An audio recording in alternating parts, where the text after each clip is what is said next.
ఏదన్నా ఒక సంచి ఉంటే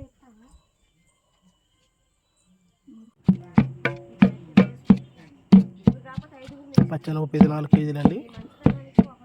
రేపు పొద్దున టిఫిన్ మార్నింగ్కి ముందుగా 1 గంట నానబెట్టుకున్న పచ్చనపప్పు ఉడకబెట్టుకొని వడబొట్టు వేసుకున్న తర్వాత గిన్నెకి వేసుకొని దంచుకోవాలండి. పూర్ణాలకి ఇది 200 పూర్ణాలకి.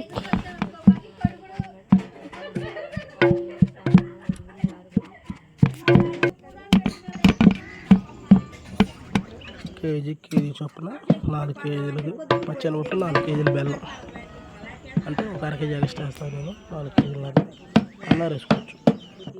మనం బెల్లం ఎందుకంటే కలర్ ఉంటుంది, బాగుంటుంది. దంచుకున్న దాంట్లో ముందు బెల్లం వేసుకుందాం. ఒకసారి కలుపుకుందాం. కొన్ని పచ్చనపప్పు వేడిగా ఉంది కాబట్టి బెల్లం వేయగానే కరిగింది అడుగంటకుండా.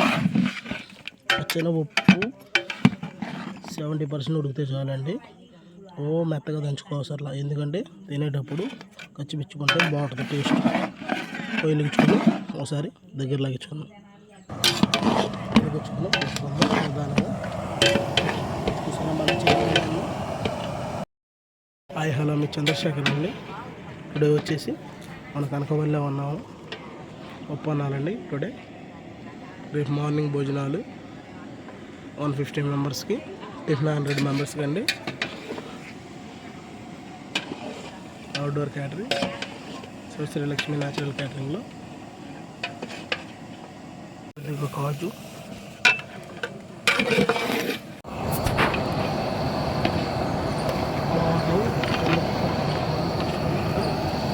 కుడితే 50% ఉంటాయి కాబట్టి పక్కన పెట్టుకొని ఎక్కువగా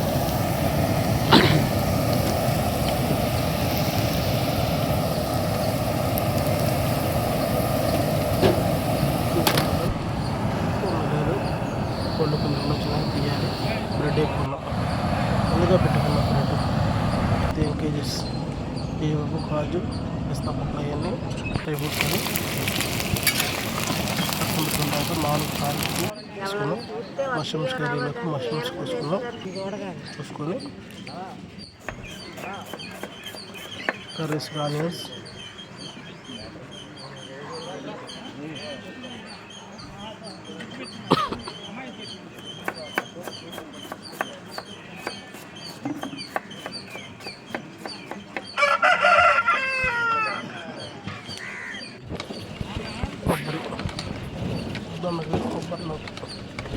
ఫ్రై. హాయ్ హలో, మీ చంద్రశేఖర్ని. ఇప్పుడు వచ్చేసి మనం కనకవల్లిలో ఉన్నామండి. ఇప్పుడు మార్నింగ్కి పూర్ణాలు లైవ్ వేస్తున్నాము, చూడండి 100 మెంబర్స్కి.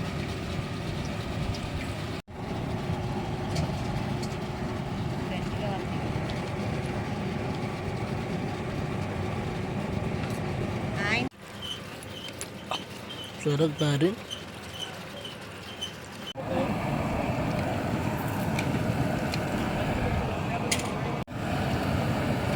పక్కన మిర్చి బజ్జీ చేస్తున్నాం, వేడివేడిగా హాటు. పక్కన బల్ల కూడా సుదరుకుంటున్నారు. భోజనం స్టార్ట్ చేస్తాము.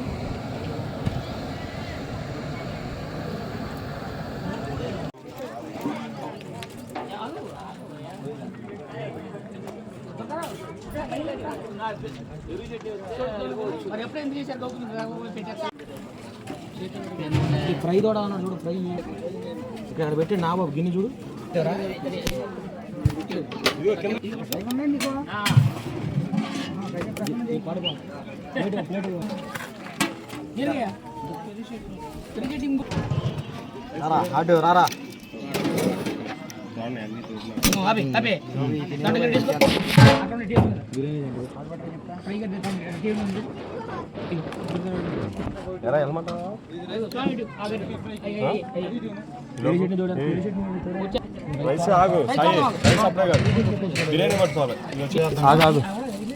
చిన్నదార్థంగా. అరే నువ్వు కూడా బకెట్